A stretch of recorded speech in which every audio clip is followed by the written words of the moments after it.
Baik, untuk pertemuan kita pagi hari ini ya, jadi kita pekan lalu sudah ada sesi tanya jawab ya berkenaan dengan anatomi tumbuhan bagian yang pertama, di mana bagian yang pertama itu sampai organ daun ya, sorry akar. Nah, kita masuk ke organ batang ya. Jadi di organ batang ini nanti kita akan mengadakan sesi tanya jawab. Jadi disilakan bagi mahasiswa yang ingin memberikan penjelasan berkenaan dengan apa yang nanti menjadi pertanyaan, itu sangat dibuka lebar ya kesempatannya. Jadi sebisa mungkin jangan sampai disia-siakan ya, karena nama-nama yang menjawab itu akan terekam atau terekod ya, itu nanti akan saya rekap sebagai nilai keaktifan. Ya. Kalau nilai kehadiran selama kalian itu hadir di Zoom itu masih saya nilai hadir ya. Yang penting masuk Zoom, artinya masuk kelas gitu ya. Sangat sulit sekali kalau saya harus menuliskan hadir kalau kalian tidak masuk Zoom. Karena Zoom itu ibaratnya seperti kelas. Jadi kalau di kelas nama kalian ada, yaitu saya anggap masuk. Nah, kalau untuk sekedar kehadiran, ya selama kalian masuk Zoom dapat semua nilai kehadiran. Tapi untuk nilai keaktifan, nah ini yang belum tentu semua mahasiswa dapat. Tergantung dari siapa yang akan berpartisipasi dalam memberikan penjelasan terkait pertanyaan yang diberikan. Itu ya pesan saya. Artinya ini sudah masuk pekan kelima, jadi setidaknya dimanfaatkan baik-baik. Jangan sampai nanti sampai pekan terakhir itu saya dari masing-masing kalian itu nggak memberikan partisipasi apa-apa. Nanti otomatis nilai untuk aktifannya nol, itu akan berpengaruh dengan nilai akhirnya ya. Semoga dapat dipahami.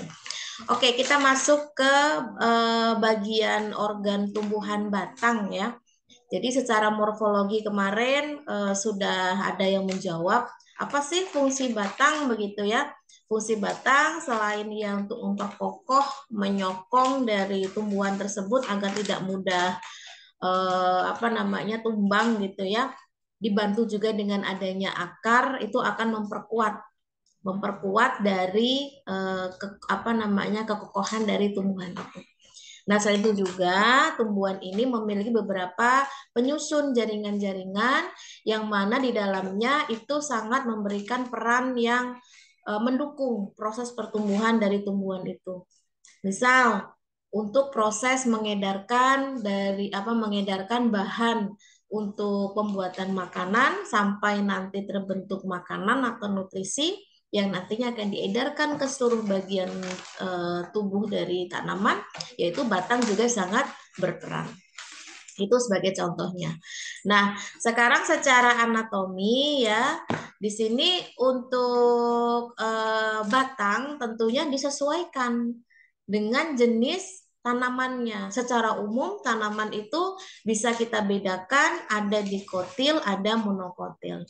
Nah, ini sudah dijelaskan di pertemuan sebelumnya ya, perbedaan monokotil sama dikotil itu apa secara umumnya. Nah, sekarang kita mulai spesifik ke bagian batangnya. Nah, di sini ada perbedaan antara batang dikotil dan monokotil ya. Nah, di sini saya bagi dua. Ada beberapa parameter ya, ada 6 parameter sebagai pembeda antara monokotil dan dikotil ya. Yang pertama dari morfologi batangnya, percabangannya ya, berkas pengangkut, kemudian kambium, pertumbuhan secara sekundernya ya, dan korteks atau stele ya. Jadi ini ada perbedaan secara signifikan ya antara monokotil dan dikotil. Di sini saya mempersilahkan dua mahasiswa ya, jadi nanti satu-satu menjawab untuk 3 parameter ya, nomor 1 sama nomor 2. Oke, saya lihat siapa yang ada di di room chat yang raise Riza, hand Bu. ya. Ada Riza sama Sela. Oke. Silahkan, Riza.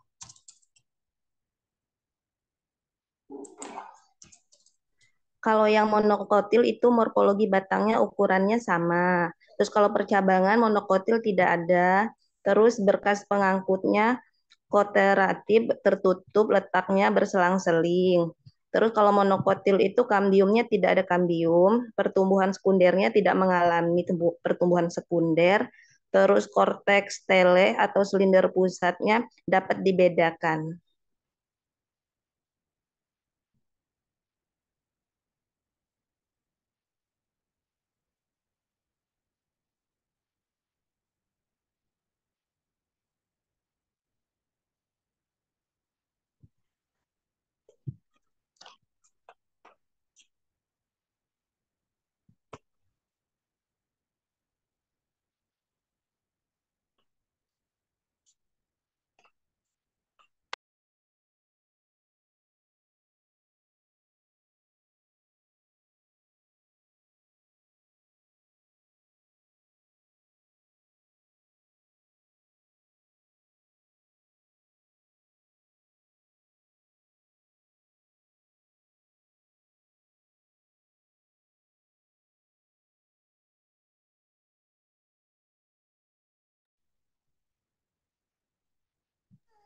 Ya, silahkan, Sela.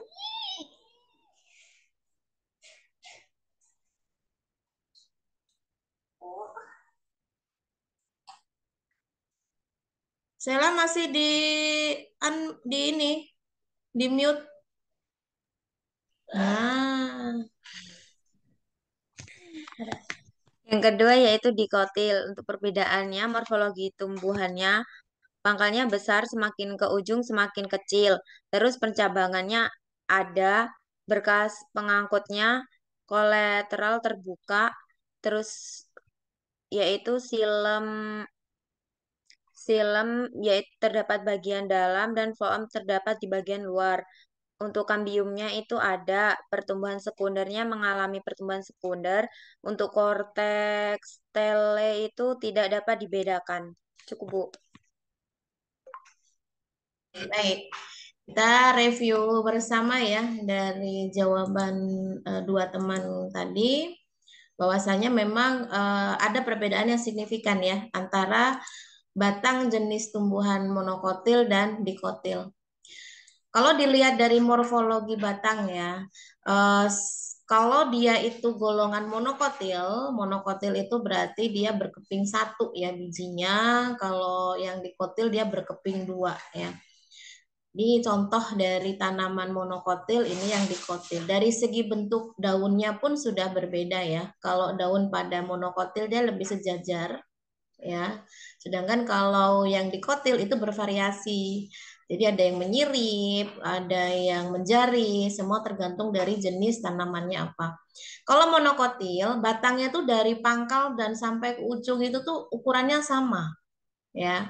Sedangkan kalau dikotil itu karena dia memiliki batang yang berkambium, itu semakin menuju ke ujung itu semakin kecil. Sedangkan bagian ujung ke bawah itu dia semakin membesar ya. Karena ini adanya pertumbuhan sekunder yang ditimbulkan di daerah batang ya, karena memiliki kambium. Kemudian percabangan, kalau pada monokotil nggak ada percabangan, jadi dia langsung ada daun gitu ya. Tapi kalau pada batang itu ada percabangannya. Ya.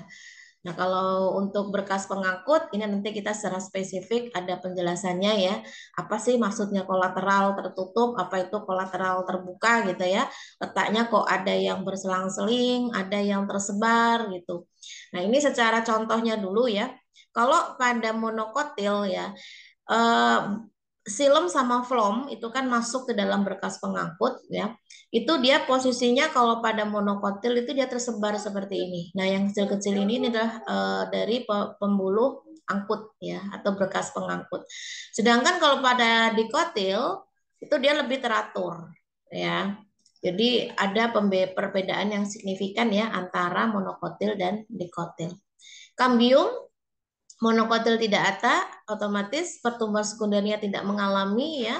Sedangkan kalau di kotil itu ada dan ada pertumbuhan sekunder karena efek dari adanya kambium ya. Silinder pusat ya.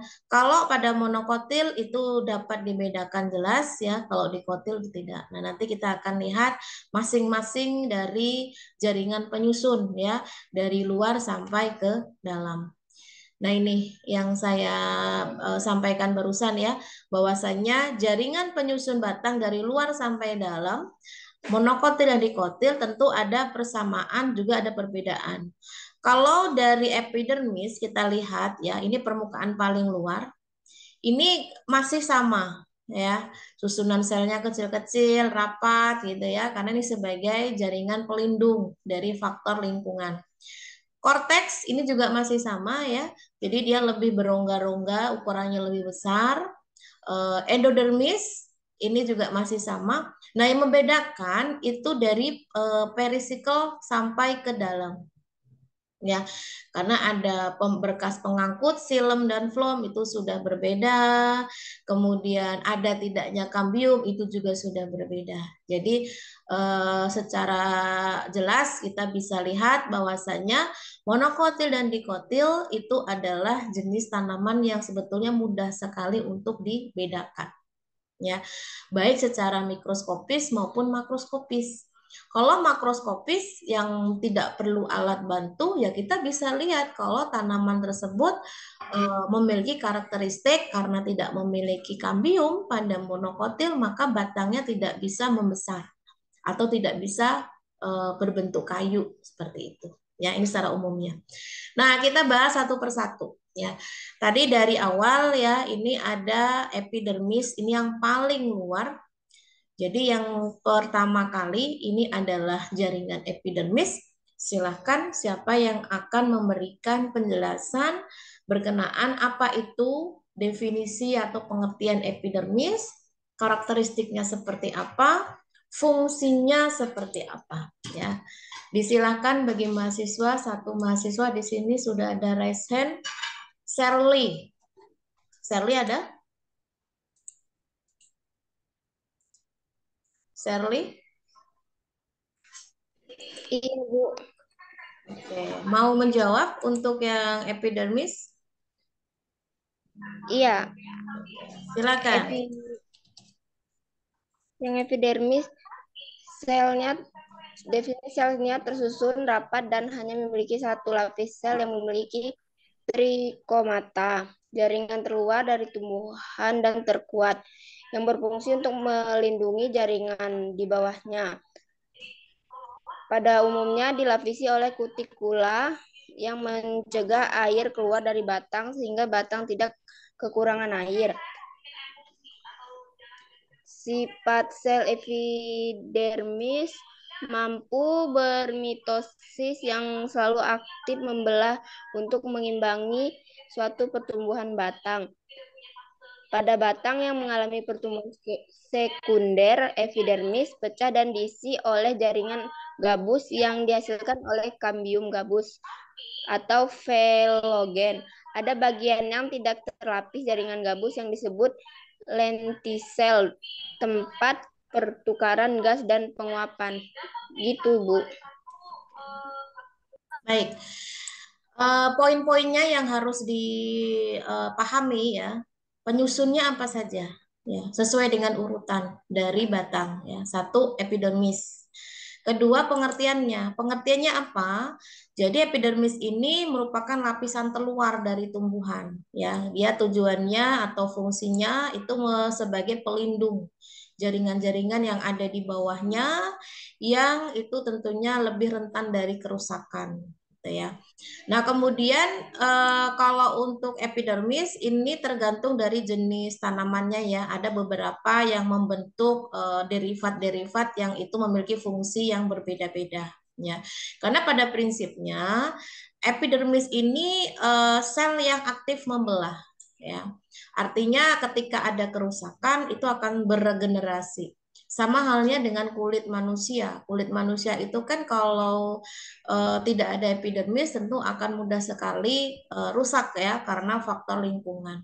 Dengan adanya epidermis itulah sebagai pelindung dan ketambah juga sifat dari epidermis yang mudah mengalami pembelahan gitu ya secara aktifnya, sehingga akan mengimbangi pertumbuhan dari batang tersebut. Nah, kalau untuk jenis tanaman yang dikotil ya, yang memang memiliki karakteristik pertumbuhan sekunder, jadi ada kalanya epidermis itu bisa pecah ya, ini bisa pecah seperti ini ya, yang nantinya akan diisi oleh jaringan gabus. Jadi ini pun juga ada fungsinya begitu ya. Jadi kalau kalian ngelihat tanaman yang berbentuk pohon ya, yang keras, itu kalau kulitnya itu ada yang pecah seperti ini bukan suatu hal yang kebetulan ya.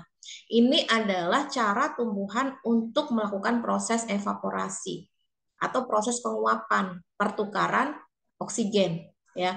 Jadi bukan tanpa alasan ya, tetap ada penyebabnya. Tapi ini terutama untuk jenis tanaman yang dikotil ya, yang memang mengalami pertumbuhan sekunder karena ada perbesaran diameter pada batang karena adanya aktivitas kambium ya, yang dihasilkan oleh kambium gabus namanya, atau yang kita kenal sebagai velogen gitu ya. Nah, kemudian di sini ada contoh juga ya. Di atas sel epidermis ternyata ada kutikula ya. Jadi kutikula ini juga sebagai lapisan yang tidak mudah ditembus oleh air ya, atau ada kandungan minyak gitu ya, lemak gitu. Jadi kalau misalkan tidak ada kutikula, maka tanaman itu akan mudah dimasuki oleh air, karena kebanyakan air pun juga tidak bagus ya untuk sel tumbuhan, karena bisa menyebabkan pecahnya sel tumbuhan sehingga akan rusak gitu ya. Karena semua disesuaikan dengan kebutuhan dari tumbuhan tersebut ya, kapan butuh air dan kapan cukup gitu. Oke, ini untuk yang pertama ya tadi. Nah, jaringan yang kedua itu adalah korteks. Nah, korteks itu yang bentuknya dia lebih longgar ya, yang memang antara monokotil sama dikotil itu mirip ya. Jadi tidak ada perbedaan yang signifikan. Jadi mirip antara yang dikotil sama monokotil untuk yang korteks. Nah, sekarang siapa yang akan memberikan penjelasan berkenaan dengan korteks ya? Jadi korteks ini silakan dijelaskan definisinya apa, karakteristiknya apa. Lalu korteks ini ada jaringan penyusun yang itu tidak cuma satu. Ada dua jenis jaringan penyusun korteks. Yang pertama kolenkim, kedua parenkim. Jelaskan fungsinya apa. Nah, di sini saya mempersilahkan ada dua mahasiswa. Jadi nanti masing-masing satu ya. Misalkan si A, si B, nanti si A silahkan untuk kolenkimnya, si B untuk parenkimnya. Tapi dari awalnya masing-masing bisa menjelaskan ya dari definisi dan karakteristiknya. Oke, di sini sih harapannya semuanya kebagian. Tapi kalau memang tidak mau menjawab, ya saya tidak memaksakan. Saya memberikan siapa yang mau saja. Nah, di sini saya prioritaskan yang belum menjawab ya. Oke, di sini ada Zirli sama Afifah. Silahkan Zirli dan Afifah.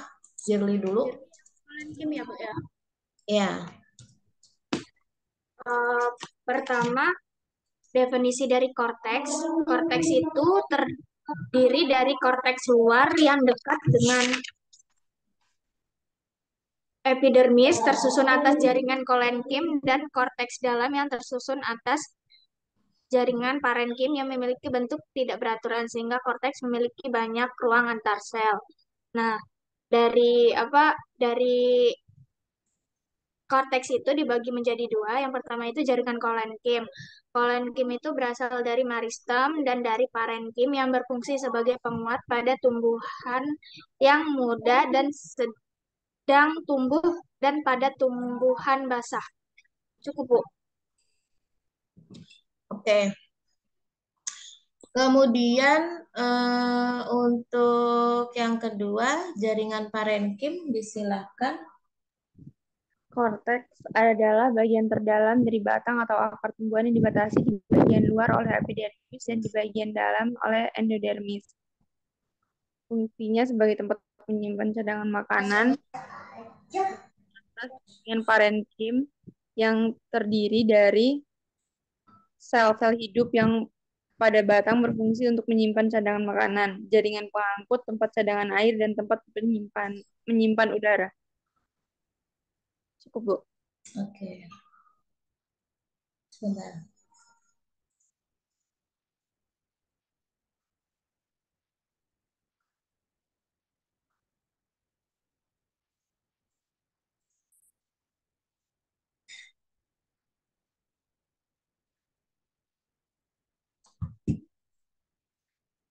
Oke, kita lihat ya untuk mereview jawaban dari dua teman kita tadi, bahwasanya memang betul ya, korteks itu memang letaknya di bagian dalam epidermis ya, setelah epidermis, yang mana dari bentuk selnya dia lebih besar ya, bahkan lebih longgar gitu ya, karena banyak ruang antar sel begitu.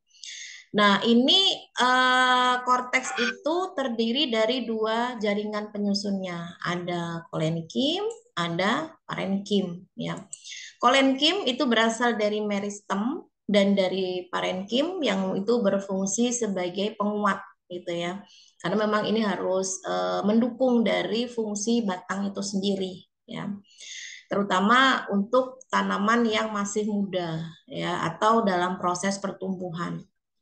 Nah, kalau untuk yang jaringan parenkim, ini terdiri dari sel-sel yang hidup, ya, yang mana dia berfungsi sebagai penyimpan cadangan makanan. Nah, itulah kenapa bentuk sel-sel korteks ini ukurannya lebih longgar-longgar, karena nanti sebagai tempat untuk menyimpan cadangan makanan. Nggak hanya cadangan makanan ya, bisa dalam bentuk air, bentuk udara yang memang itu diperlukan untuk tumbuhan. Dan itulah kenapa sel-selnya bentuknya besar ya, sebagai wadah ya, wadah untuk cadangan makanan. Yang ketiga adalah endodermis ya. Ini saya butuh satu mahasiswa saja. Silakan siapa yang akan memberikan penjelasan. Di sini saya lihat yang sudah ini yang lain-lainnya nggak mau. Apa gimana ini? Yang raise hand cuma Sela, Serly, Zirli, Riza, Afifah. Dan ini sudah menjawab semua tadi. Yang lain tidak ada yang mau. Dalam hitungan kelima ya. Kalau tidak ada yang mau, saya serahkan lagi ke mereka yang mau-mau saja. 1, 2, 3, 4, 5. Ya. Silakan kalau tidak mau. Siapa? Salah. Sela. Ya, silakan Sela. Yang pertama yaitu endodermis. Yang ketiga yaitu endodermis. Nah, endodermis ini terdiri dari sel sebagai pemisah antara korteks dan stele. Terus endodermis adalah lapisan sel yang mencegah nutrisi, meninggalkan struktur tumbuhan dan kembali ke tanah. Terus terdiri dari sel parenkrim, tunggal, berlapis dan berbentuk barel.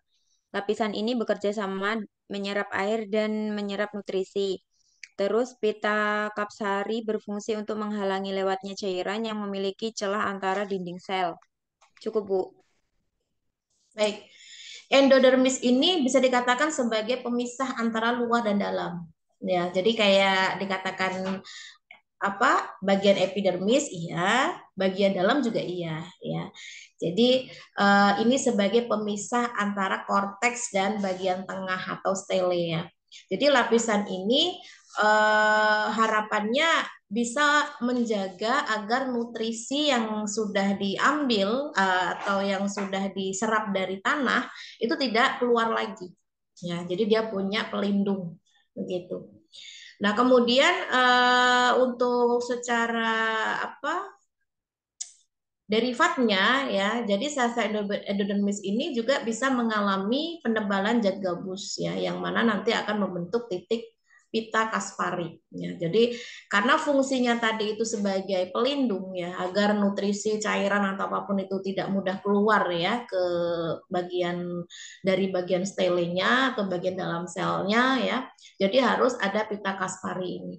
Jadi pita kaspari inilah yang nantinya akan menghalangi lewatnya cairan melalui celah antar dinding sel satu dengan yang lainnya atau yang kita kenal sebagai apoplas ya, sehingga Cairan itu hanya mengalir melalui sitoplasma saja pada sel-sel endoplasma. Akhirnya ini yang membuat cairan itu atau mineral ataupun apa itu menuju ke silem atau berkas pengangkut yang nantinya akan dibawa ke bagian daun ya, kemudian untuk proses fotosintesis, kemudian setelah terbentuk energi dan karbohidrat sebagai sumber makanannya, lalu akan diedarkan ke seluruh bagian tumbuhan. Jadi agar tidak keluar dari relnya ya, jadi ibaratnya itu keretanya tidak anjlok gitu ya. Jadi kalau sampai dia tidak sesuai dengan jalannya, tentu tidak akan sampai ke tempat yang memang membutuhkan. Nah, kalau manusia ini sebagai sistem transportasi ya, karena kalau pada manusia kan jelas ya, jadi kita punya yang namanya pembuluh darah dan organ-organnya, jadi yang akhirnya di situ ada tempat pertukaran oksigen, kemudian membawa sari-sari makanan ya ke seluruh bagian tumbuhan. Tapi kalau pada tumbuhan yang dimiliki itu adalah berkas pengangkut yang berupa silem dan floem. Ya. Oke, kemudian yang selanjutnya itu adalah stele. Nah, stele ini yang dia itu paling tengah ya, stele atau silinder pusat. Nah, di sini untuk definisi karakteristik silakan nanti bisa dijelaskan. Nah, ada beberapa jenis jaringan penyusun dari stele atau silinder yang memang di dalamnya itu ada berkas pengangkutnya ya.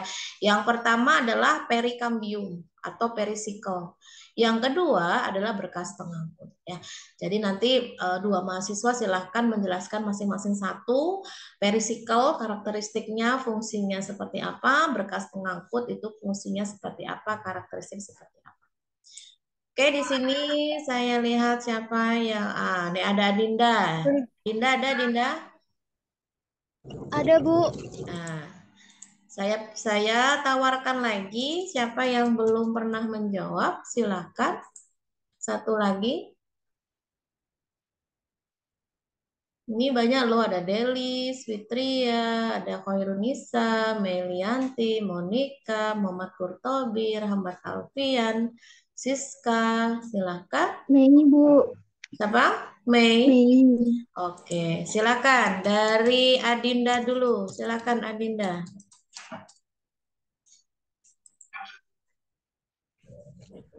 Perisikl atau perikambium itu bersifat meristik, aktif membelah, menghasilkan sel-sel baru.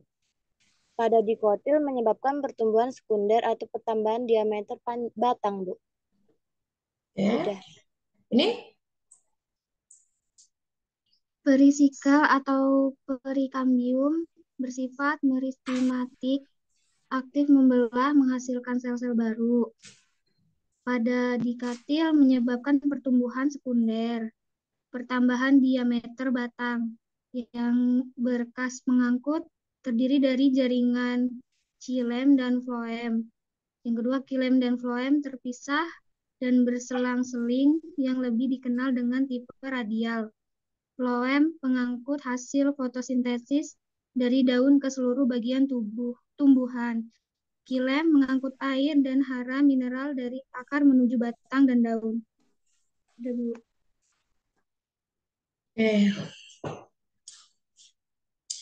Baik, tadi sudah disebutkan ya bahwasanya stele atau silinder pusat itu dia letaknya ada di bagian tengah atau bagian terdalamnya dari batang. Penyusunnya ada dua ya, ada perisikl atau perikambium, ada berkas pengangkut. Perisikl atau perikambium ini tentu sifatnya harus meristematik karena dia harus aktif membelah ya. Dengan adanya kambium itu kan aktivitas dari batang itu kan jelas ya. Jadi ada perbesaran dari diameter batang untuk menghasilkan sel-sel baru. Ini nanti akan nampak sekali pada tumbuhan dikotil yang memang mengalami pertumbuhan sekunder ya. Yang kedua, berkas pengangkut. Ini mau monokotil maupun dikotil sama jenisnya ya. Ada jaringan silem, ada jaringan floem. Nah, nanti yang membedakan adalah letaknya, bentuknya, yang itu nanti bisa kita lihat pada gambar ya. Nah, kalau untuk fungsinya pun juga sama. Kalau untuk phloem ya, phloem ini dan xilem ini saling estafet gitu ya, nggak berhenti begitu saja. Jadi berawal dari tumbuhan itu menyerap nutrisi, hara, mineral yang ada di dalam tanah ya, mengangkut air yang itu dibutuhkan untuk proses pembentukan makanan ya dalam fotosintesis. Jadi harus ada yang mengangkut. Nah, yang mengangkut siapa? Xilem. Jadi silem inilah yang nantinya akan mengangkut air, hara, mineral yang dari akar menuju ke mana? Menuju ke batang dan ke daun. Ya.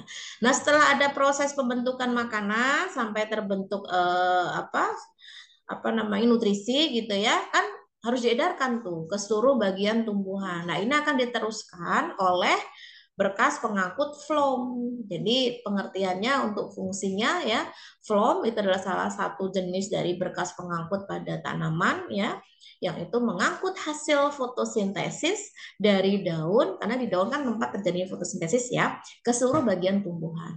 Nah, itu ya. Secara prinsipnya sama antara monokotil dan dikotil. Nah, bedanya kalau yang apa namanya monokotil ini saya coba besarin dulu ya, biar kelihatan.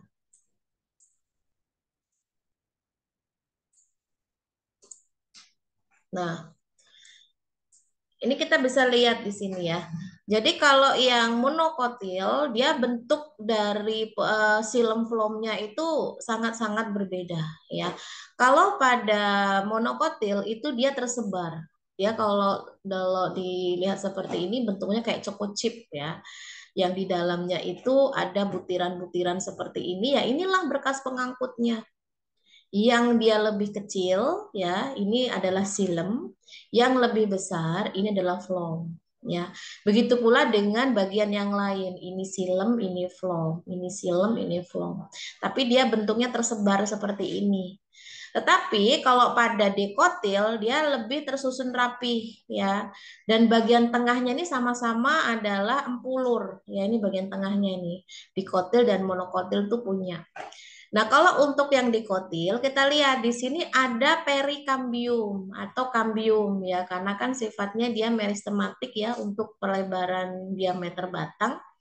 Jadi phloem ya, phloem ini yang warnanya lebih gelap ya, silem itu yang bagian dalamnya ya, dan tengah-tengahnya ini adalah kambium. Jadi antara silem sama phloem itu ada kambium.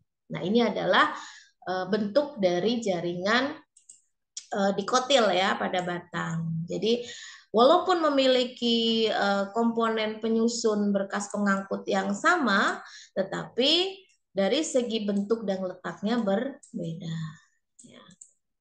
Nah, ini untuk yang stele atau silinder pusat. Nah, selanjutnya oh, ini masih ada silem ya. Baik. Nah, dari bentuk-bentuk berkas pengangkut tadi, itu kan ada dua ya. Sudah dijelaskan ini. Ada phloem, kemudian ada silem ya. Nah, sekarang kita mau bahas satu persatu karakteristiknya. Yang pertama yang akan kita bahas adalah yang silem.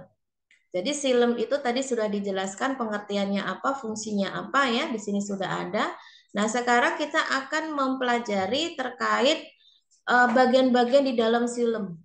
Jadi di dalam silem itu ada trakeit sama unsur pembuluh. Jadi silahkan siapa yang akan memberikan penjelasan berkenaan dengan masing-masing karakteristik dan fungsinya. Dipersilakan dua mahasiswa di sini. Yang belum pernah, silakan saya buka lagi kesempatannya. Ini sangat sayang ya untuk tidak diikut sertakan begitu kan toh juga tinggal baca ya. Bukan sesuatu yang harus menghafal. Tidak ada. Kalau tidak ada, saya persilakan bagi yang sudah pernah menjawab. Di sini ada siapa yang mau jawab ini? Riza, Bu, unsur pembuluh, Bu.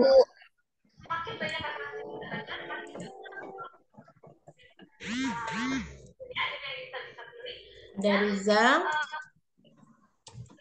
Yang terakhir siapa yang mau jawab? Shirley, Bu, tadi, Bu. Shirley, Bu. Oke, silahkan.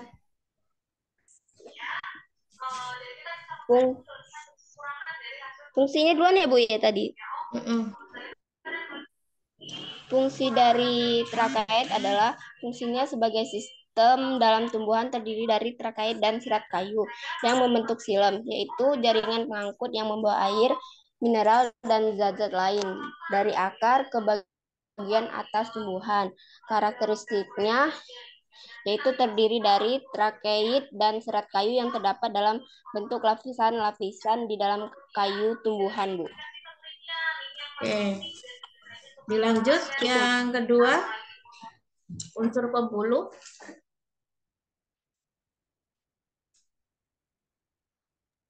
Unsur pembuluh umumnya lebih besar, lebih pendek, berdinding tipis, dan kurang meruncing dibandingkan trakeit. Unsur-unsur silem terdiri dari unsur trakeit, serit, silem, dan berperankim silem.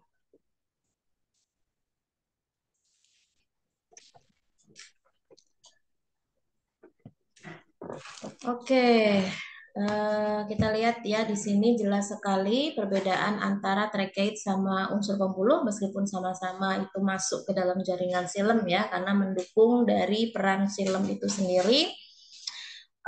Kalau untuk trakeit ya memang itu ditemukan hampir di semua jenis tumbuhan yang memiliki pembuluh ya, yang bentuknya itu panjang ya, tipis dan ujungnya runcing. Nah ini trakeit ini. Nanti akan seringkali dijumpai ya kalau kalian nanti pengamatan mikroskopis yang memang itu yang diambil adalah sampel batang ya. Itu akan nampak sekali bentuk-bentuk dari trakeit yang memang itu tersebar di jaringan pada tumbuhan. Kemudian fungsinya yang jelas karena bentuknya itu keras ya, karena adanya lignin, tentu di sini akan berperan mencegah sel-selnya itu rusak ya, karena adanya tekanan dari air yang masuk ke dalam batang tersebut. Gitu.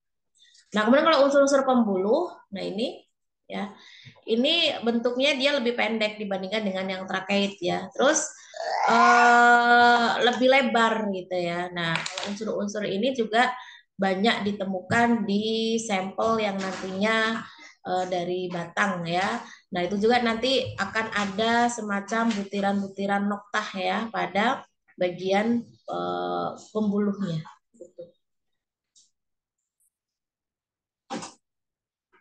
Kemudian yang kedua adalah phloem. Nah, phloem ini ada 4 bagian ya penyusunnya.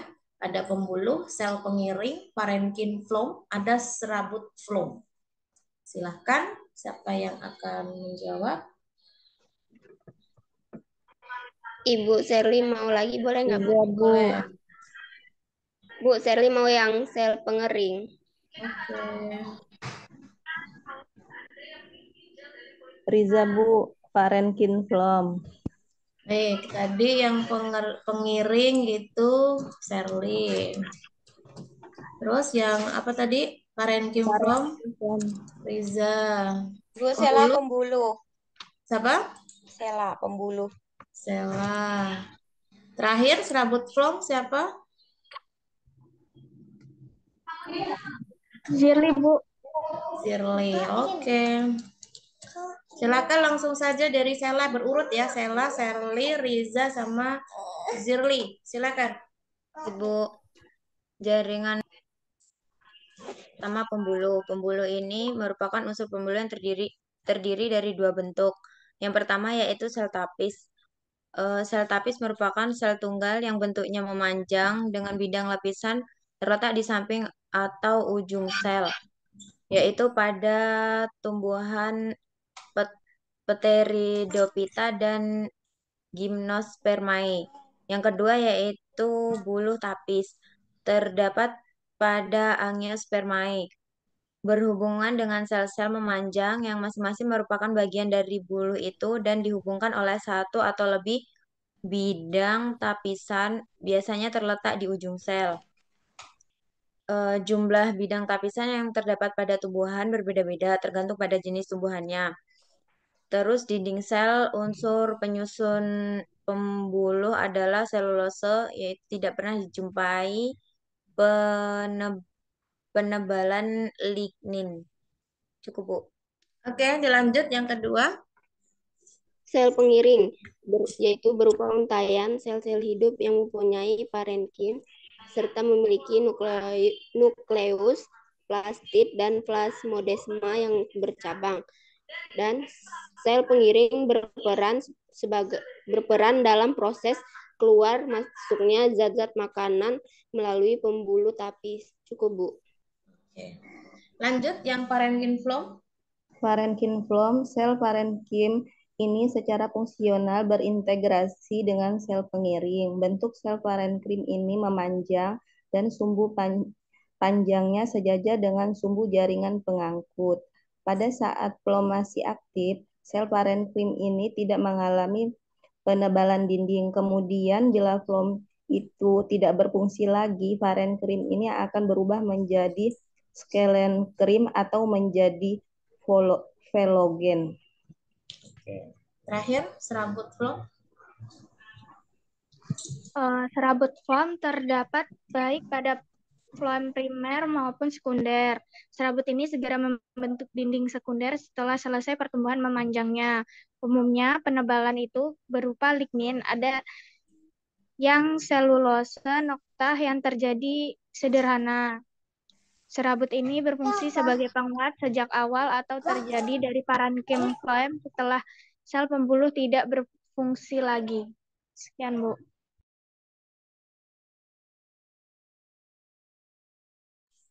Baik, terima kasih atas penjelasannya ya. Nanti silakan dibaca lagi.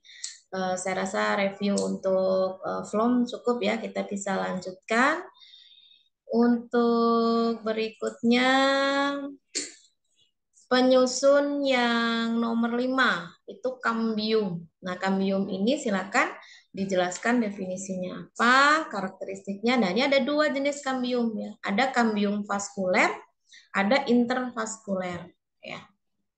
Saya lihat dulu siapa yang sudah raise hand. Oh, ini Siska ya. Tadi Siska belum ya. Ada Siska? Siska ada? Oh, raise hand tapi hilang. Selain Siska, mungkin yang lainnya yang belum pernah menjawab sama sekali. Ini beneran nggak mau mengambil kesempatan atau bagaimana? Ibu Siska, Bu. Oke, Siska, kambium vaskuler. Vaskuler. Satunya siapa ini yang intervaskuler? Silakan. Riza, Bu. Salah, Bu. Riza, Bu. Dinda, Bu. Adinda, Bu. Tunggu belum, Bu. Ada Adinda, Bu. Dinda ya. Ini tuh harus ada yang maksa ya dari temannya tuh. Dipaksain siapa yang mau menjawab. Kan cuma tinggal membaca dari materi aja ya. Nggak perlu menghafal satu-satu. Yang penting ada komunikasi, penjelasan langsung dari mahasiswa. Ya, silakan Siska. Kambium vaskuler itu adalah kambium yang terdapat di berkas pengangkutan. Nah, pada kambium vaskuler ini adanya sel-sel ke arah dalam akan membentuk xilem. Sedangkan apabila ke arah luar membentuk phloem, kemudian apabila ke samping akan menyusun jaringan merismatis yang sangat berfungsi untuk memperluas kambium. Itu, Bo. Lanjut. Yang kedua itu kambium intravaskuler. Kambium yang terletak berada di antara 2 berkas yang terdapat di luar berkas pengangkutan. Fungsinya itu menyusun sejumlah jari-jari empulur. Udah, Bu. Oke. Baik, kita lihat ya, tadi sudah ada penjelasan di awal bahwasanya kambium itu sebagai pembeda antara dikotil dan monokotil ya. Nah, kalau untuk tanaman yang dikotil itu sangat jelas sekali di sana bahwasanya ada perkembangan lebih lanjut terkait jaringan kambium karena kan dia sifatnya meristematik ya, aktif membelah. ada dua jenis ya, vaskuler sama intervaskuler. Jadi kalau untuk yang vaskuler ya, jadi vaskuler ini kambiumnya itu terdapat di dalam berkas pengangkut ya. Jadi di antaranya ini yang dikotil tadi yang saya sampaikan di gambar sebelumnya ya. Di gambar sebelumnya itu kan sangat jelas ya perbedaan antara dikotil sama monokotil. Nah ini. Ini kan yang dikotil ya. Nah, kambiumnya itu ada di antara berkas pengangkut, flom dan silem. Nah, ini adalah yang vaskuler ya. Nah, kalau yang satunya itu terletak di antara dua berkas yang terdapat di luar berkas pengangkut ya. Satu-satu kita lihat. Jadi kalau untuk yang kambium vaskuler ini memiliki ciri khas. Kalau sel-selnya itu tumbuhnya ke arah dalam ya, dia akan membentuk silem ya.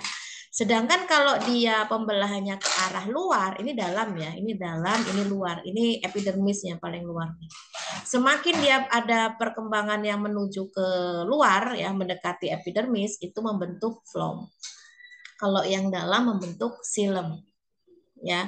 Jadi dalam hal ini akan memberikan peluang bagi kambium itu untuk memperluas ya, karena kan dia sistemnya merisematik ya, bisa memperlebar diameter batang. Kalau itu yang vaskuler.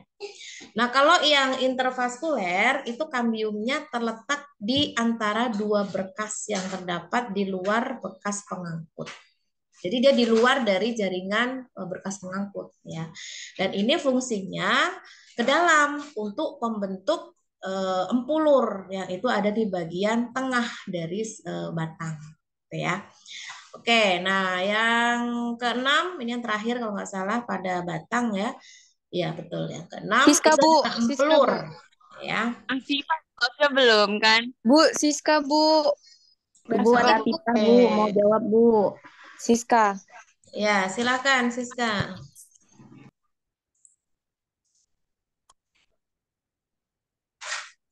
Itu untuk karakteristik dan fungsinya ya, Bu? Iya.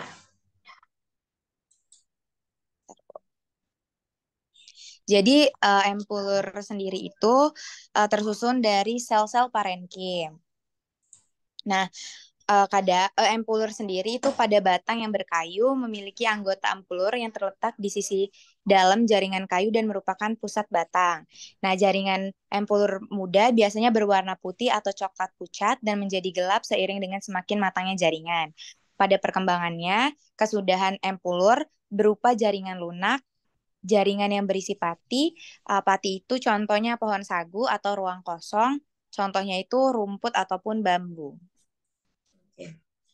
Baik, di sini nanti akan kelihatan banget ya perbedaan antara dikotil sama monokotil.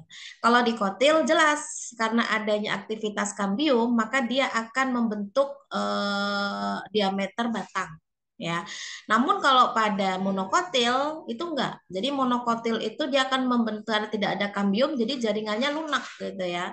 Atau pada umumnya bisa berisi pati ya, misalkan pada pohon sagu atau hanya ruang kosong saja, misalkan seperti rumput-rumputan, bambu dan lain-lain. Jadi kalau kalian lihat batang dari bambu itu kan tengahnya kosong ya, karena memang dia termasuk dari golongan monokotil, tidak memiliki kambium.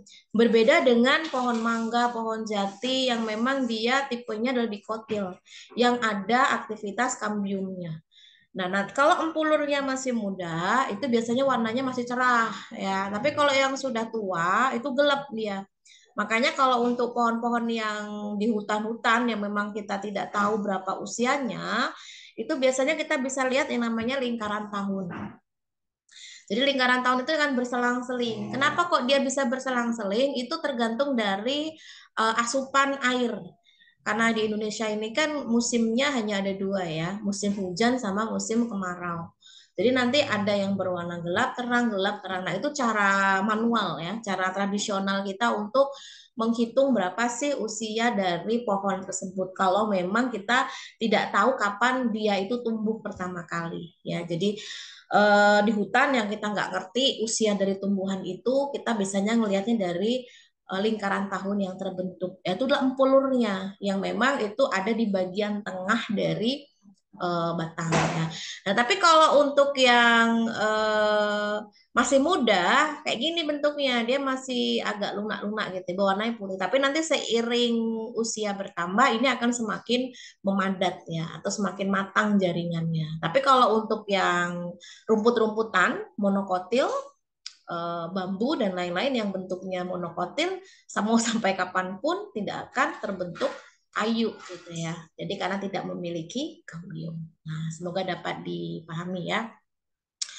Kemudian empulur. Nah, yang ketiga kita akan membahas tentang organ daun ya. Jadi silakan masih ada waktu 30 menit untuk bisa memanfaatkan kesempatan karena nanti setelah 30 menit selesai nggak selesai ya saya selesai gitu ya. Jadi tidak ada perpanjangan waktu sampai semua habis ya untuk tanya jawabnya karena saya sampaikan lagi tanya jawab ini sifatnya itu hanya mereview kalian membaca kembali dari materi yang sudah disampaikan sama-sama kita menyimak. Jadi tidak ada penjelasan materi sampai finish ya. Kalau mau sampai finish ya dari share video yang sudah saya berikan. Nah, itulah materinya.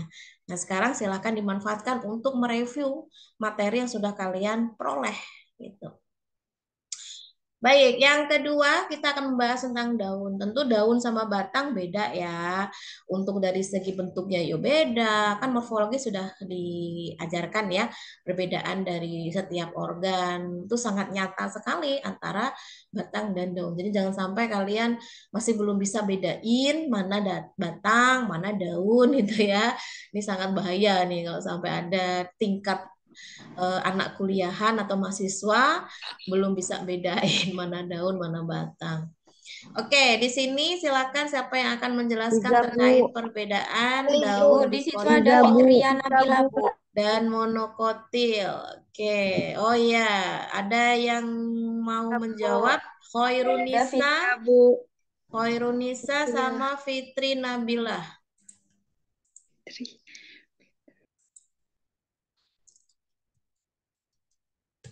Satu-satu ya.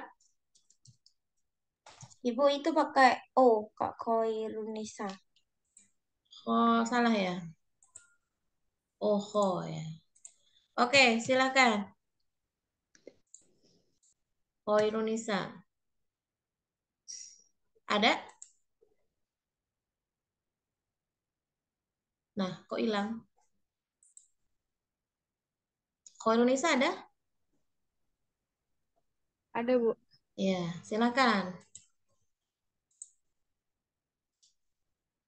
Bentar ya, Bu.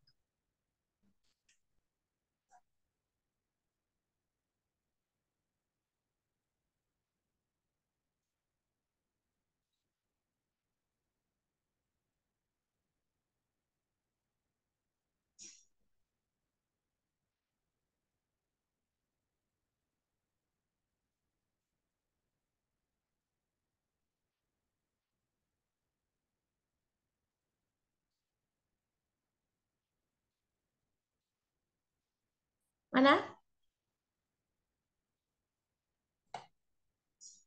Kalau gitu Fitri Nabilah dulu, silakan. Ya, Bu.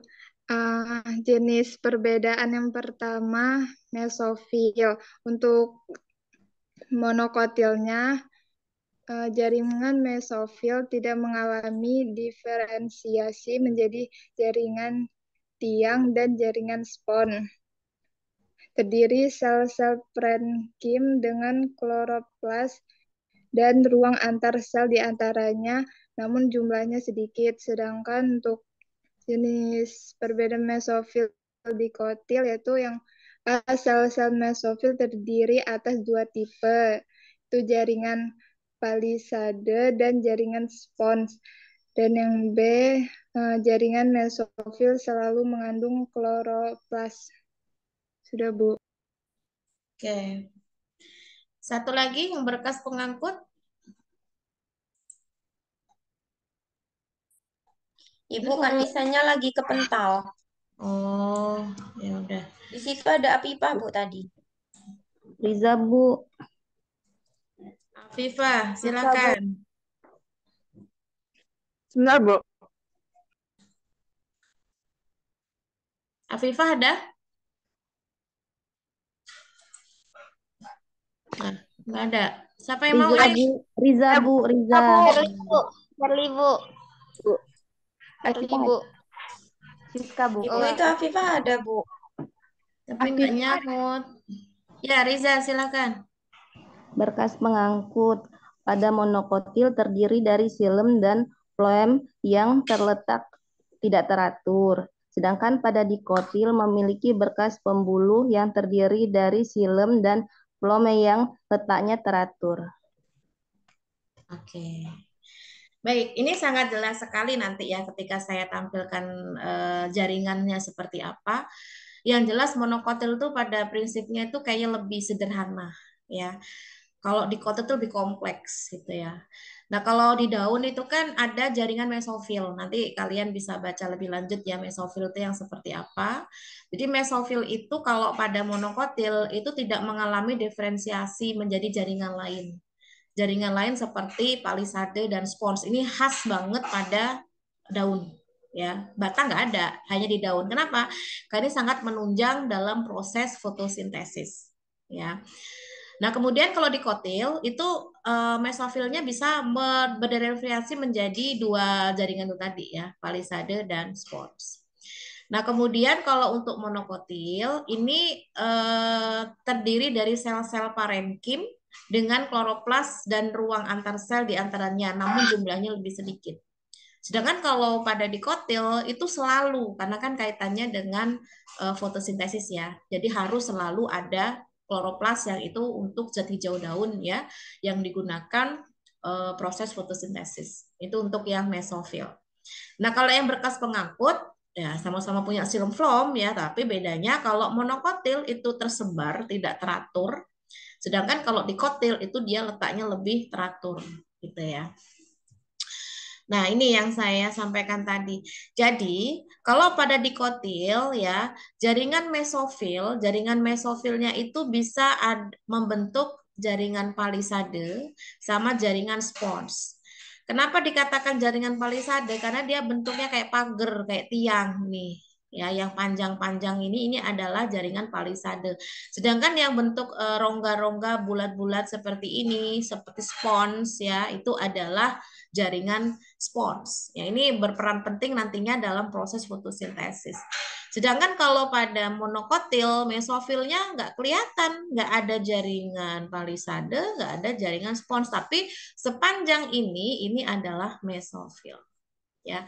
Nah, kalau untuk monokotil berkas pengangkut floem dan silemnya dia tersebar, sedangkan kalau dikotil dia lebih teratur seperti ini. Ya. Ini perbedaan prinsip antara jaringan pada daun dikotil dan monokotil. Nah, kita bahas mengenai jaringan penyusun. Nah, ini untuk jaringan penyusun pada daun tidak sekompleks seperti epidermis pada batang ya. Kalau pada daun tuh juga bisa mengalami derivat-derivat ya, pembentukan dari epidermis itu bisa membentuk cuticula, membentuk stomata, trikoma ya, buliform dan filamen. Nah, ini sebagai ciri khas dari suatu jenis tanaman. Tapi tidak semua jenis tanaman ada ya, tergantung dari jenis tanamannya apa. Tapi kalau untuk stomata itu hampir semua jenis daun itu ada stomatanya. Tapi kalau untuk cuticula, trikoma ini hanya pada tumbuhan-tumbuhan tertentu yang memang secara prinsipnya harus ada ya derivat untuk epidermis dan memiliki fungsi tertentu. Di sini ada 4 mahasiswa, masing-masing satu-satu, tapi nanti dijelaskan dulu epidermis itu apa, karakteristiknya seperti apa secara umum, baru nanti masing-masing bisa membentuk cuticula, stomata, dan seterusnya. Silahkan, siapa yang akan menjawab pertama? Ibu Afifah, Sherlyn Bu. di stomata, Bu. Bu Siska, Bu. Riza Bu. Filamen. Sherley di stomata, Bu. Afifah, Bu. Ibu Sela nomor 4, Bu Bu. Siska nomor 4. Afifah, Bu. Afifah. Ibu Siska nomor 4. Oke, silakan. Epidermis itu lapisan terluar yang menutup permukaan atas dan bawah daun. Fungsinya sebagai pelindung jaringan di bawahnya, mencegah menguap dan menyimpan cadangan air, pertukaran gas. Terus itu pada kutikula, sebuah lapisan yang posisinya berada di permukaan batang, fungsinya untuk mencegah kekeringan. Oke, silakan yang pertama langsung kutikulanya. Oh, udah ya tadi ya. Ya, dilanjut yang kedua, yang stomata, tapi tidak usah ngejelasin terkait pengertian epidermisnya, langsung saja stomata itu apa? Stomata yaitu mulut daun yang letaknya berada di bawah daun untuk tumbuhan darat, sedangkan tumbuhan air stomatanya dapat dilihat dari permukaan atasnya daun. Bu. Ya, lanjut trikoma. Trikomata termasuk bagian dari rambut daun yang memberi perlindungan terhadap tumbuhan, bisa menjadi alat hisap air, garam maupun tanah, menyebarkan biji-biji, dan membantu fungsi epidermis dalam melakukan pencegahan terhadap uap yang berlebihan. Yang keempat, silakan. Buliform filamen itu mempunyai bentuk seperti gelembung dan juga ukuran yang besar. Letaknya berada di permukaan atas daun. Kalau buliform itu sering disebut dengan sel kipas yang tujuannya untuk melindungi daun dari paparan sinar matahari yang berlebih dengan cara menggulung. Filamen ini bentuknya seperti spons yang mempunyai fungsi untuk melindungi pembuluh vaskuler dan juga memberi perlindungan kepada akar supaya tidak kehilangan air. Oke, baik. Ya, ini adalah derivat-derivat dari epidermis ya. Tadi saya menjelaskan kalau jenis tanaman dikotil, ini contohnya pada gambar ini dikotil ya. Karena ada palisade dan ada jaringan spons. Jadi jaringan spons palisade ini diferensiasi dari apa namanya mesofil ya, yang memang itu diperlukan dalam proses pembentukan makanan. Nah, derivat-derivat ini tergantung dari jenis tanamannya. Kutikula, kalau kutikula ini lapisan yang memang ada di bagian atas ya. Jadi terutama kalau dia itu pada tanaman yang hidupnya di air. Apa namanya kayak teratai, kemudian apalagi itu eceng gondok ya yang memang itu ada di air karena agar tidak merusak dari struktur daun itu ketika terlalu sering terendam di air. Jadi kayak ada lapisan minyak atau lemak gitu ya di kutikulanya.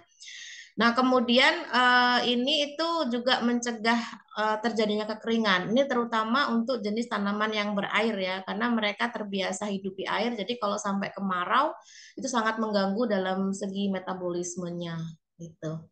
Stomata. Kalau stomata ini hampir semua jenis tanaman yang ada di darat ya, itu memiliki stomata. Nanti ketika kita praktikum itu kalian harus bisa menemukan struktur stomata ini sebagai fragmen pengenal dari daun. Jadi daun itu pasti banyak ditemukan adanya stomata karena stomata ini ciri khas dari organ daun ya yang itu sebagai pertukaran gas ya pada tanaman. Trikoma. Nah, kalau trikoma ini tergantung jenis tanamannya ya. Kan ada tuh jenis daun yang kayak semacam ada rambut-rambut halus gitu ya atau duri-duri halus tapi tidak keras gitu ya. Nah, itu sebagai apa namanya pelindungan terhadap tanaman ya. Yang memang itu mencegah agar tanaman itu tidak mudah rusak ya dan penguapan yang berlebihan. Ya, jadi kalau disentuh tuh kayak kasar gitu ya. Ini beberapa jenis tanaman yang memang memiliki trikoma. Kemudian yang memiliki sel kipas ya, sel kipas ini bentuknya memang bentuknya itu kalau di mikroskopis ya bentuknya kayak kipas gitu ya, kayak melengkung gitu kan kayak kipas gitu. Dan ini juga akan melindungi dari paparan sinar matahari yang berlebih ya. Nanti dia akan menggulung secara otomatis. Jadi kalau beberapa jenis tanaman daunnya menggulung itu melindungi diri dari panas yang berlebih ya agar tidak mudah mati itu.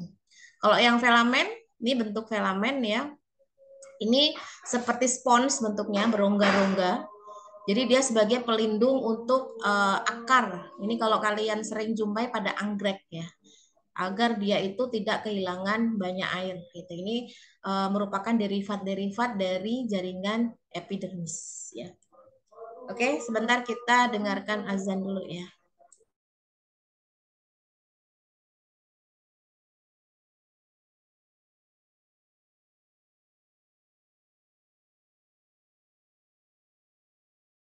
baik kita lanjut dulu ya. Ada beberapa yang bisa kita selesaikan sebelum pukul 12.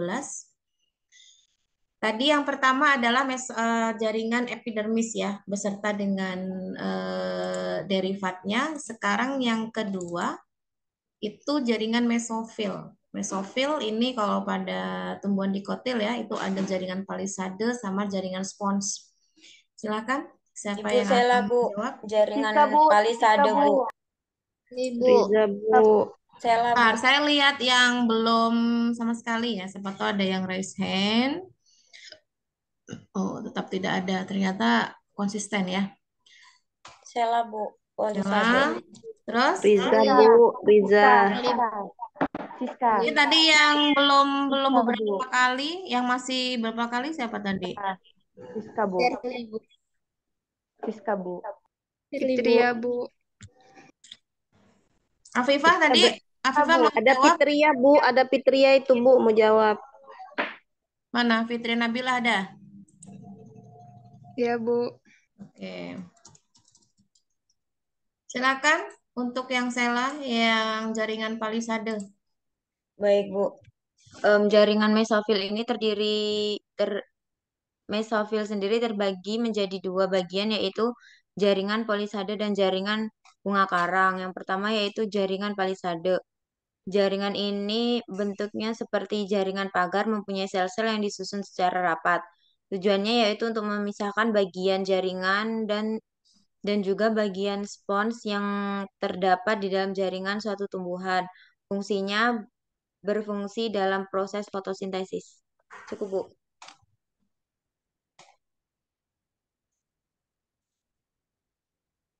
Lanjut. Yang spons. Yang B, jaringan spon atau bunga karang. Itu jaringan ini termaksud sel-sel dari parenkim terbentuk hekagonal, susunannya longgar dibandingkan jaringan palisade, yaitu berfungsi menyimpan hasil fotosintesis yang telah dilakukan jaringan palisade dan untuk menyimpan gas dan juga oksigen. Cukup, Bu. Oke, baik ya. Sudah benar ya. Jadi memang mesofil tadi sesuai dengan apa yang sudah saya sampaikan ya, yang berperannya itu dalam hal pembentukan makanan dari proses fotosintesis ya. Kalau dikatakan palisade tetiang, karena memang bentuknya itu dia panjang-panjang seperti ini secara mikroskopisnya ya, kayak kayak pagar. Dan kalau spons itu kayak spons persis ya, kayak berongga-rongga gitu. Jadi memang digunakan dalam proses fotosintesis dan juga sebagai tempat penyimpanan cadangan makanan ya, hasil makanan yang itu dari fotosintesis. Nah, ada dua jenis mesofil ya, ada tiang atau palisade, ada spons. Apakah dua-duanya sebagai tempat terjadinya fotosintesis? Ya, saling melengkapi. Kalau yang palisade itu untuk prosesnya ya, untuk proses fotosintesisnya. Kalau yang spons itu untuk menyimpan hasilnya ya, dan juga sebagai penyimpan gas ya, gas dan oksigen itu yang memang dikeluarkan pada saat proses fotosintesis ya. Jadi memang ini menjadi pelengkap ya untuk terjadinya proses fotosintesis ya. Kemudian berkas pengangkut ini tidak saya berikan pertanyaan ya karena sudah dijelaskan di awal. Berkas pengangkut di semua bagian tumbuhan itu sama fungsinya. Ya, bentuknya juga sama, tergantung dari apakah dia monokotil atau dikotil. Yang jelas sebagai sistem transport ya, ada xilem, ada phloem. Ini secara fungsinya juga sama seperti yang pada batang tadi. Oke, yang keempat ini adalah penguat atau penyokong. Ada kolenkim, ada sklerenkim. Ya, saya mempersilahkan dua mahasiswa di sini, siapa yang akan menjawab? Ibu Sela, Bu. Siska, Bu. Siska, Bu. Bu, Serli, Bu. Sela, Bu. Silakan. 5 menit lagi ya. Siska ya, Bu, jaringan kolenkim. Jadi jaringan kolenkim ini adalah jaringan penguat atau penyokong pada organ tumbuhan yang masih mengadakan pertumbuhan serta juga perkembangan. tersusun dari sel hidup, memiliki bentuk memanjang, serta umumnya memiliki dinding dengan penebalan yang tidak teratur, terutama terjadi pada bagian sudutnya, serta juga terdiri atas bahkan selulosa yang tebal. Jaringan kolenkin sendiri hanya memiliki dinding primer yang lunak, lentur, serta juga tidak berlignin. Isi selnya dapat mengandung tanin serta kloroplast.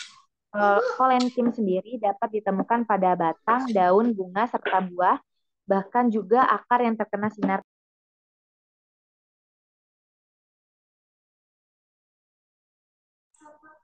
Terus dilanjut. Serenkrim, yaitu jaringan serenkrim merupakan suatu jaringan penguat atau jaringan penyokong dengan dinding sekunder yang tebal disebabkan mengandung zat lignin. Jaringan sklerenkim ini hanya dijumpai pada organ tumbuhan yang tidak lagi mengadakan pertumbuhan serta juga perkembangan. Jaringan sklerenkrim ini terdiri atas serabu sklerenkim, serat sklerenkrim, dan sklerat sel batu. Cukup, Bu.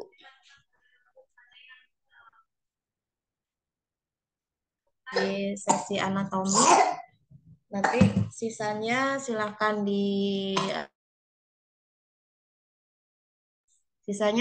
dipelajari sendiri ya. Oh iya.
Baik, saya lanjut dulu ya satu sesi. Jadi jaringan penguat itu tadi terdiri dari kolenkim dan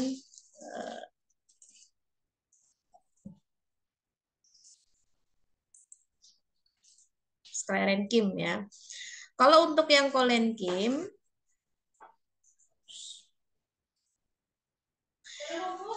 itu sebagai penyokong ya. Jadi pada tumbuhan yang memang aktif dari segi pertumbuhannya dan perkembangannya. Jadi terdiri dari sel-sel hidup yang memang sangat diperlukan ya dalam proses pertumbuhan. Jadi kalau tidak ada jaringan ini tentu akan membuat tanaman itu gampang untuk tumbang gitu ya. Nah, ciri khasnya adalah kalau jaringan ini tuh memiliki bahan selulosa yang lebih tebal ya. Kemudian memiliki dinding primer yang bentuknya tuh lunak, lentur ya dan berlignin.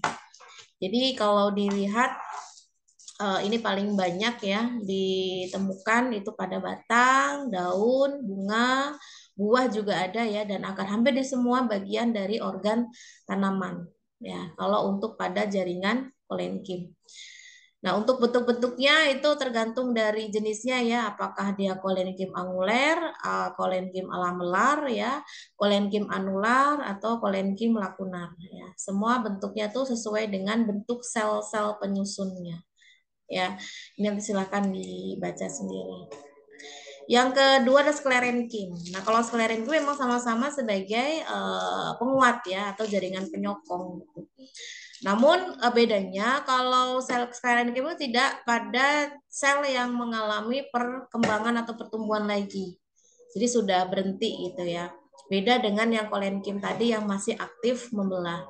Nah, kalau untuk sklerenkim ini ada dua jenis ya, ada serabut sklerenkim, ada sklereid. Nah, nanti kita bisa amati dulu secara mikroskopisnya ya, bentuknya seperti apa. Kalau yang serabut sklerenkim, ini karakteristiknya bentuknya itu panjang ya, ramping gitu ya, bentuknya seperti jarum. Nah, kemudian kalau untuk sklereid ya bentuknya bulat-bulat ya, hampir kayak gambar ini ya, sklereid ini yang tidak beraturan. Nah, ini banyak ditemukannya itu di bagian batang ya, yaitu di kulit batangnya, atau di bagian-bagian tumbuhan yang keras ya, seperti tempurung ya, tempurung kelapa. Kemudian juga pada buah yang agak ada kasar-kasarnya itu ya, seperti buah pir, nah, atau jambu biji. Nah, itu pasti banyak ditemukan adanya sklereid ya. Oke, mungkin itu ya yang dapat kita laksanakan untuk sesi tanya jawab pada pekan keempat ya.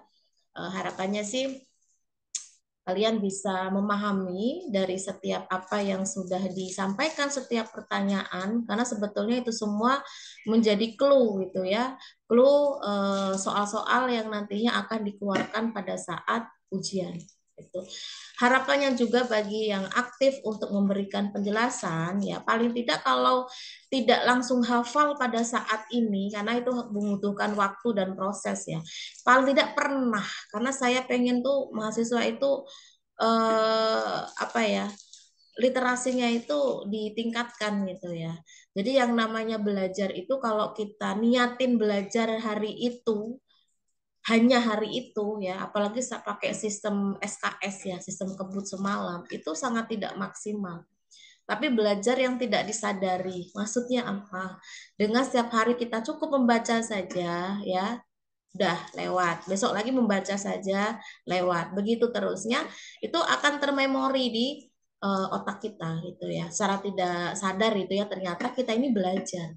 Daripada yang satu hari full dari pagi sampai malam, ya itu pun juga nggak mungkin ya. Ada yang begitu gitu. Besoknya langsung bisa, itu hal yang sangat tidak mungkin gitu ya. Jadi semuanya butuh waktu dan proses. Jadi silahkan bagi mahasiswa yang belum menunjukkan keaktifan pada saat sesi tanya jawab di pertemuan berikutnya bisa ditunjukkan ya. Saya bukan ini ya, bukan hanya gertakan ya. Kalau memang tidak menunjukkan keaktifan ya saya tidak akan segan-segan untuk tidak meluluskan. Ya, karena buat apa perkuliahan kalau tidak ada kontak, ada komunikasi di antara kita gitu ya. Jadi ya silahkan dimanfaatkan baik-baik gitu. Jadi jangan nanti juga lulus gitu ya. Ya belum tentu ya. Jadi saya ini tidak hanya gertakan ya, karena sudah banyak bukti gitu ya. Tanya aja sama sebelumnya. Kalau memang tidak aktif sama sekali ya saya tidak bisa meluluskan. Ya, kalau apalagi cuma hadir di Zoom tapi nggak ada orangnya, wah itu yang kuliah yang pinter nanti Zoom-nya ya, bukan orangnya. Jadi itu silakan ya dimanfaatkan baik-baik. Ini pun juga kuliah yang menurut saya itu nggak ini ya, bukan sesuatu yang harus kalian datang langsung ke kampus, bertatap muka secara langsung ya. Ini pun di Zoom aja saya tidak meminta kalian open cam. Nanti kalau saya minta open cam gimana? Kira-kira gimana coba? Tapi akan saya pikirkan dan pertimbangkan kalau kalian masih seperti ini. Yang jawab itu aja. Kalau nggak Sherly, Sela, Siska, Riza, kemudian Dinda, Afifah beberapa kali, Mei juga beberapa kali, tapi lumayan lah ya, walaupun cuma satu ya syukur gitu. Yang lainnya, kenapa ini? Zirli ya, Fitria. Nah, ini harus ditegasin kalau memang nggak kuliah ya sudah, tidak usah kuliah saja daripada hadir tapi nggak ada yang diharapkan ya dari perkuliahan. Mungkin itu yang dapat saya sampaikan. Semoga pertemuan ke depan bisa lebih baik ya. Dan saya mencoba untuk adil ya. Maksudnya saya tidak memprioritaskan mereka-mereka yang sudah raise hand. Saya pasti akan menanyakan dulu yang belum pernah. Tapi setelah dalam hitungan yang sudah saya tentukan ternyata nggak ada. Ya sudah, daripada kosong ya, siapa yang mau menjawab nggak ada, ya serahkan siapa yang mau. Itu sih prinsipnya ya. Semoga dapat dipahami. Farmakognosi itu SKS-nya besar. Saya cuma ingetin itu aja ya. Jadi kalau sampai nilainya jelek, nggak lulus, ya besar pula yang harus ditunaikan untuk mengganti. Ya, tidak hanya waktu, energi, tapi juga uang. Ya, saya mengancam di awal ini supaya kalian tidak main-main ya dalam melaksanakan perkuliahan. Ya monggo aja kalau memang merasa uangnya banyak untuk terus-terus mengulang, tidak ada kerugian bagi kami. Yang rugi jelas mahasiswa. Oke, mungkin itu yang dapat saya sampaikan. Terima kasih, saya hanya mengingatkan, semoga hatinya tersentuh ya dengan apa yang saya sampaikan dan tidak akan mengulangi hal yang sama. Silakan aktif dalam perkuliahan, semua perkuliahan, tidak hanya ke saya, tapi semuanya. Jadi jangan sampai tidak ada kontak komunikasi di antara kita ya. Nanti kayak ngomong sama tembok, nggak ada feedback gitu. Oke, terima kasih. Selamat siang semuanya. Kita akhiri dengan membaca hamdalah bersama-sama. Alhamdulillahirrabbilalamin. Oke, terima kasih. Selamat siang. Assalamualaikum warahmatullahi wabarakatuh. Waalaikumsalam warahmatullahi wabarakatuh. Terima kasih, Bu. Terima kasih, Bu. Oke.